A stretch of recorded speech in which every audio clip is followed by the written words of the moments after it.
Oh my gosh, look at this. Jurassic World, guys, protect the kids. Protect your kids. Sometimes you have to watch what they watch. Watch what they watch, guys. This is crazy, guys. This is Jurassic World, you know. Jurassic World.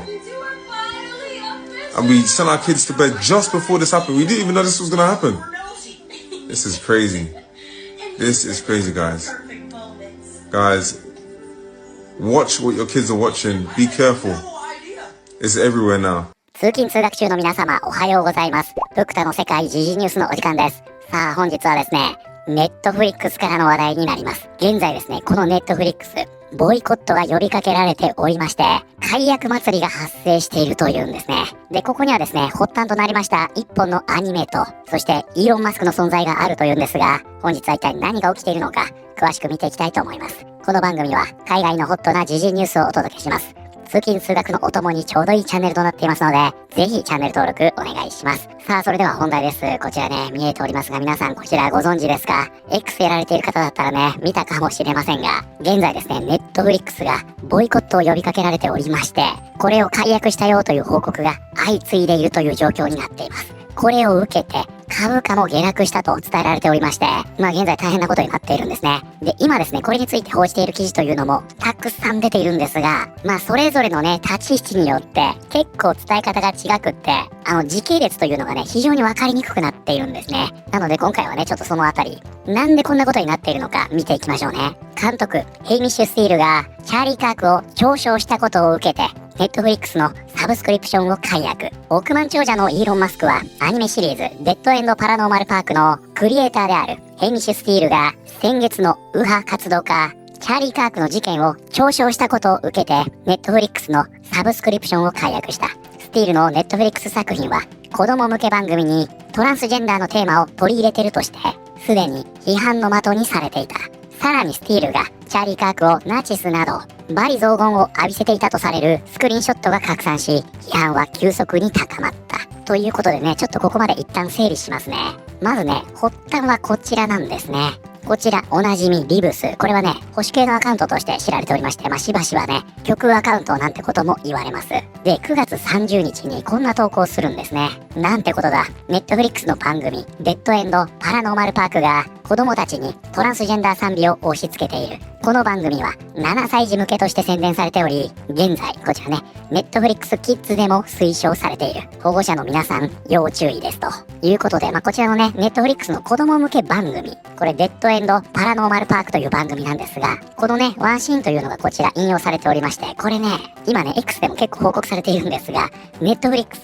かなり強力なコピーライト網を貼っているようで、これね、引用するとコピーライトストライクがね、バンバン飛んでくると言われているんですね。なのでね、これ一体どういうシーンなのか、ここでご説明しますね。まずね、ここに見えているキャラクター、ここでね、自分はね、トランスジェンダーなんだと告白します。そして、ここではね、自分がありのままの姿でいるということが、すごく大切なんだというのを学んだんだと、こういう話をしてるんですよ。つまり、トランスジェンダーであることが幸せで、そうやって生きることが大切なんだと。で、これが、このリブスでは、トランスジェンダーアジェンダの推進だと。しかも子供に対してのね。で、それに対してですね、これを引用しまして、イーロン・マスクがね、これは良くないと。大丈夫じゃない。このようにポストしたというわけです。ここが発端です。じゃあね、この番組、どういった番組なのか。ヘイミッシュ・スティールによるグラフィックノベルを原作としているアニメシリーズ。本シリーズは2022年6月16日にネットフリックスで配信が開始され、第2シーズンは2022年10月13日に配信された。しかし2023年1月にスティールは本作の打ち切りを発表した。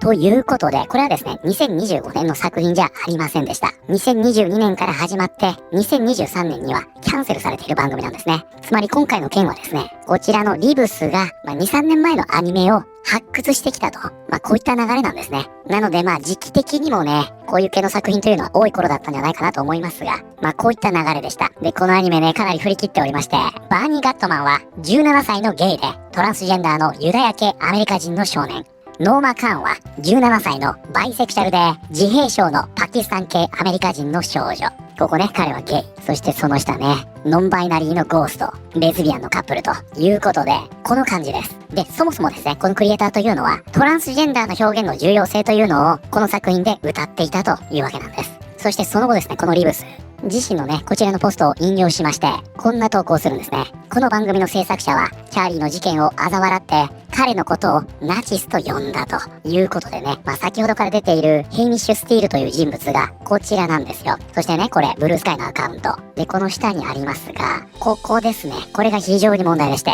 これね、イギリスのキアスターマー首相ですね。彼のチャーリー・カークの追悼声明に対してのリプです、これ。なんでお前がこれに対してコメントしてんだよ。クソ野郎が。お前の兵器で逆されている家族たちには一切の同情も示さないくせに、たまたま撃たれたナチスには声明を出すのかよ。本当に最低のクズ野郎だな。ということで、すごいでしょ。この人、子供向けのアニメを制作しているクリエイターですよ。つまりこの人、チャーリー・カーク大嫌いなんですね。あいつはナチスなんだと。で、なんであんな奴を追悼してるんだよ、この野郎というのを、彼への追悼文に対してリプライしていると。そういう人物だったんですね。実際ね、この追悼文に対してリプライしていると。そしてね、この方がこんなポストをします。ネットフリックスのサブスクを解約した。チャーリー・カークの事件を祝った人物を雇い、さらに子供に、トランス用語の内容を押し付ける番組を作っているなら、もうお前たちには一銭とたりとも払うことはできない。ということでね、こちらメンバーシップの解約の理由としてね、このヘイミッシュ・スティールがチャーリー・カークの事件を祝ったからと、このようにして解約したというんですね。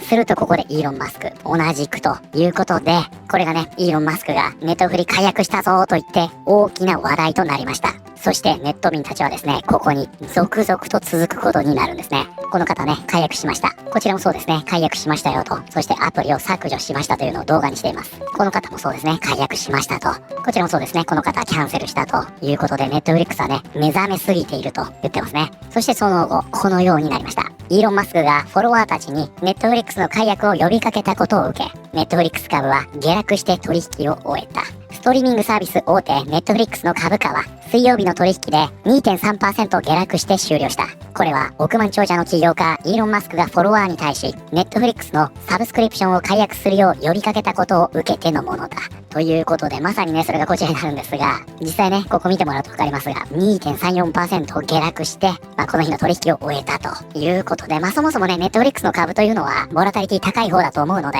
このくらいはね、結構すぐ動くもんですが、今回の大規模なキャンセルの動きを受けて下落したのではないかと見られているわけですね。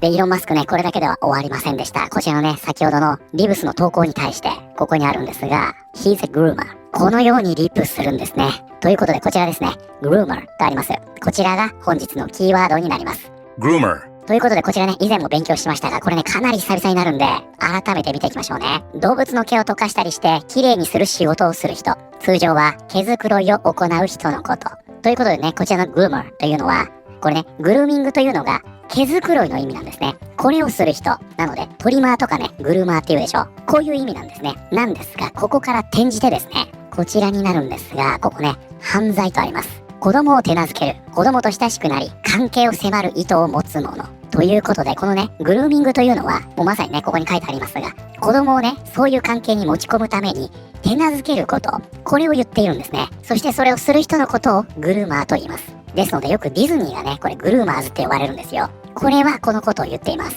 だから以前ディズニーランドでね、女装した男性がキャストに入っているということで、これがものすごい批判されてたでしょ。あれは何がいけないかというと、あれをやっている人たちのパーソナリティを攻撃してるわけじゃないんですね。あの人たちはいい人かもしれない。ただ、子供がね、こういうのに慣れてしまうと、ガチの変態が来た時に、そういった被害に遭いやすくなってしまうんですよ。警戒しないから。一方、ディズニーの言い分は、そういう人たちへの偏見をなくすために、子供に対して教育しなければいけないという思想なんですね。だけど、親たちは、その警戒心をなくされると困る。グルーミングしないでくれと言っている。これにより一生この溝が埋まらないという状況。これがグルーミング問題ですね。これは一般的に犯罪者の手口と言われています。つまりここでは、イーロン・マスクはね、このスティールという人物が子供を洗脳していると、このように言っているわけです。ではこちらこのメディアはね、これに対して批判的な立場をとっています。イーロン・マスク、2年前に終了した番組のボイコットを呼びかける。イーロン・マスクはトランスジェンダーのキャラクターが登場するネットフリックスオリジナルアニメシリーズ、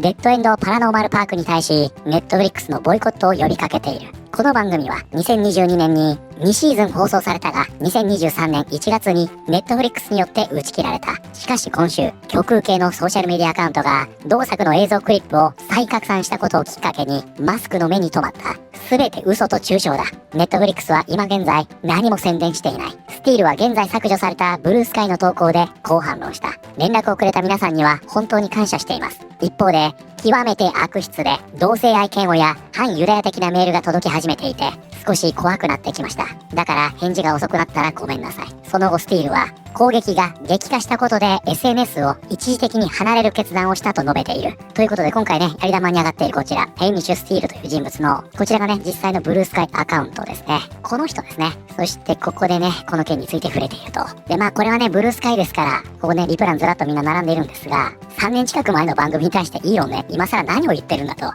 いうことで、まあスティール氏をね、擁護する、そういったコメントがずらっと並んでいるというような状況ですね。でね、まあ最初に紹介しましたこちらの記事ではね、チャーリー・カークを嘲笑したためにサブスクを解約と、このように言ってるんですが、これもね、ちょっと違うんですよ。まあ、ここではね、確かに元のポストではチャーリー・カークについて触れているんですが、そもそもその前にね、この作品については言及しておりまして、そしてここではね、グルーマーと言っているということで、基本的にね、この件に関しては、イーロン・マスクはね、チャーリー・カークの件に怒っているわけではありません。あくまでも、この子供に対してのトランスジェンダーアジェンダの推進ですね。ここに対して言及しているということになります。で、このイーロン・マスクはね、皆さんご存知だと思います。このチャンネルでも以前動画にしてるんですが、自身の子供がね、息子がトランスジェンダー女性になっているんですよね。そしてこの息子が、いや娘か、今はですね、屈指の反イーロンになっていると。これゆえにこのイーロン・マスクというのは、子供に対してのトランスジェンダーの推進というのに非常に敏感なんですね。ちなみにですね、これまあほんと偶然だとは思うんですけど、この前日です。もう僕とね、これについて、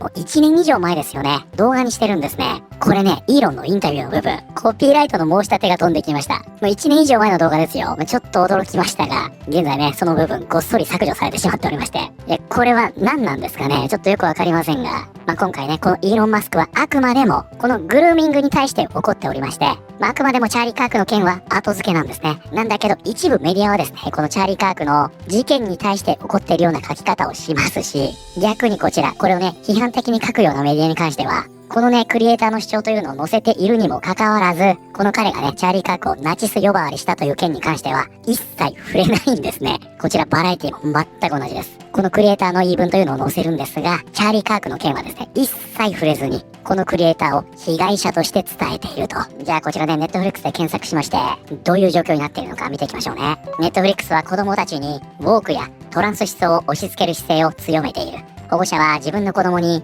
見せる前によく考えるべきだ。今こそネットフリックスを解約する時だ。子供を守りましょう。ネットフリックスを解約しましょう。ここね、ネットフリックスがトロイの木馬で子供を洗脳しようとしていると言ってるんですね。目覚めたネットフリックスにはもううんざりだ。サブスクを解約しました。ということでこちらね、実際の犯罪者というのはこっちなのに、ネットフリだとこうなっちゃうと。こういうミームですね。ネットフリックスは不快なマルクス主義のプロパガンダです。子供を近づけないでください。ここね、白人がヴィラン、黒人が英雄と。ネットフリックスは現在、大規模なボイコットの標的になっている。最近のネットフリックスは、マルクス主義的プロパガンダや、ウォーク、左翼、LGBTQ+ 思想を積極的に押し出している。子供たちを洗脳し、誘導するのはやめろ。ここね、Go Woke, Go Broke。ネットフリックスへの反発は爆発的に拡大している。政治にはあまり関心のないうちの韓国の家庭でさえ、この方韓国の方ですね。子供向け番組でのトランスプロパガンダにうんざりして、家族のネットフリックスアカウントを解約しました。ということで現在もね、こちらリブスは過去のね、ネットフリのこういった思想を子供に押し付けているという、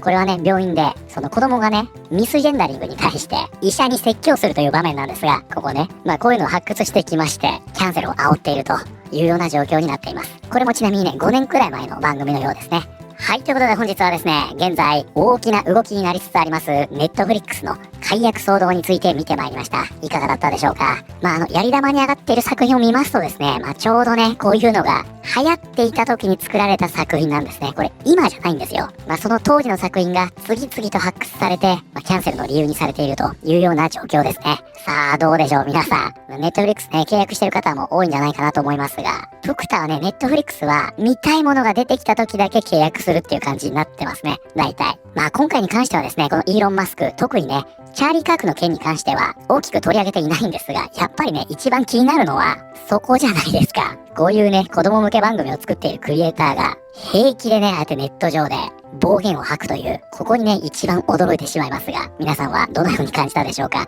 ぜひね、感想を聞かせてください。ということで、本日の動画は以上になります。この動画良かったよと思っていただいた方、ぜひチャンネル登録、グッドボタンお願いします。それではまた、通勤通学中にお会いしましょう。